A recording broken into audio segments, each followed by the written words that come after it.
You don't need an artist's eye to appreciate the rugged beauty of the Isles of Shoals, but it takes having one to create the kind of magic evoked in the works of Bill Parlberg.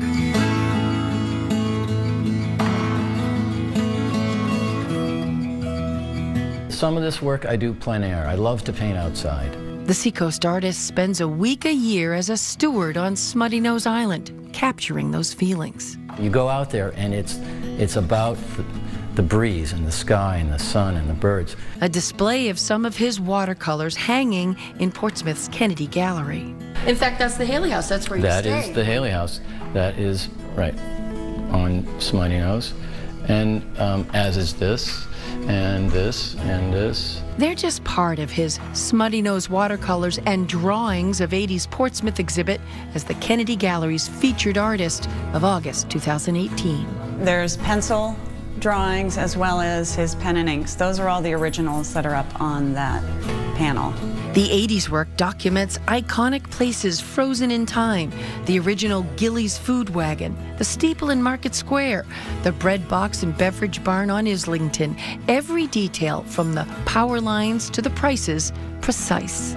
It looked somehow both gaudy and interesting and characteristic of something, the times or the neighborhood or the town, and that's what caught my eye. He's funny, he's quirky. I really enjoy working with him. He calls some of his stuff cheesy. Gallery owner Wendy Clement says it's the kind of cheese that gets people talking. The stories are funny stories, they are emotional stories, memories of something, and it's heartwarming. But it's Parlberg's monstrous reimagining of those icons that draws the biggest immediate reaction. Oh, they just start laughing. And they call their friends over and they're like, "Did you see this? Did you see this?" The first, King Kong, climbing the steeple of the North Church.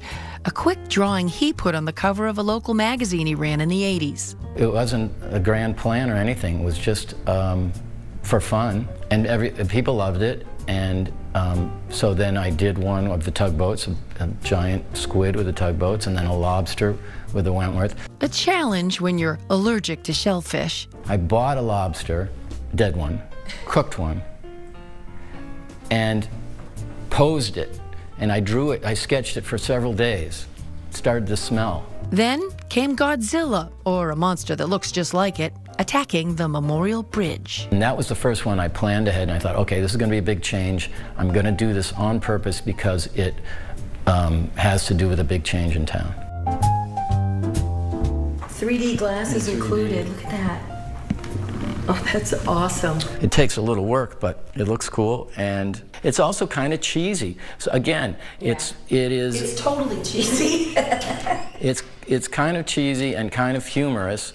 And even without the glasses, the way the blue and the red is off, it looks like old-fashioned out-of-register printing, you know, back in the day when printing was really bad. As for the meaning behind his latest, an alien ship over Market Square. For anybody who's been in town more than 10 or 20 years, that's pretty obvious. That the people in town have changed, the town has changed. It happened, you know, it's not news.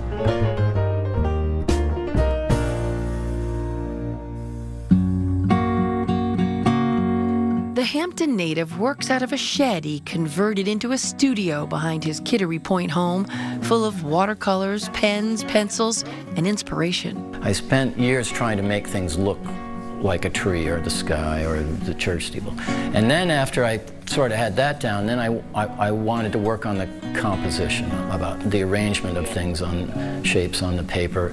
And now I'm starting to work on feelings. I want to make you feel like you could go in that gate and walk around there and go in the door. So I want to make you look at the front door. So it's the lightest and the darkest. The most contrast is there. His own path, a winding one. I wanted to be a scientist when I was a kid and in college and in graduate school, but My earliest memories are of making art. It was while he was in grad school studying psychology that he first delved into pen and ink and sold some on the side. I did drawings of frat houses and sorority houses at the university I was at, and then I would make note cards and little prints, and I would sell them to the sorority sisters and the frat boys. His career has spanned commercial work and marketing, all the while expanding his own artistic horizons, recently involving the behavior of seagulls. Instead of just drawing the bird sitting there, I want to draw the bird doing something that gives me feelings, so that maybe when somebody looks at my painting or drawing, they'll get feelings as well. Building a body of work as multidimensional as the artist himself. I never thought of an alien, so this is interesting. So who knows? Who knows what's in Bill's mind? I've done 6 different monsters, and I have a couple more in the works. I would like to do a monster that is somehow dealing with these big new buildings. You know the big new buildings in town?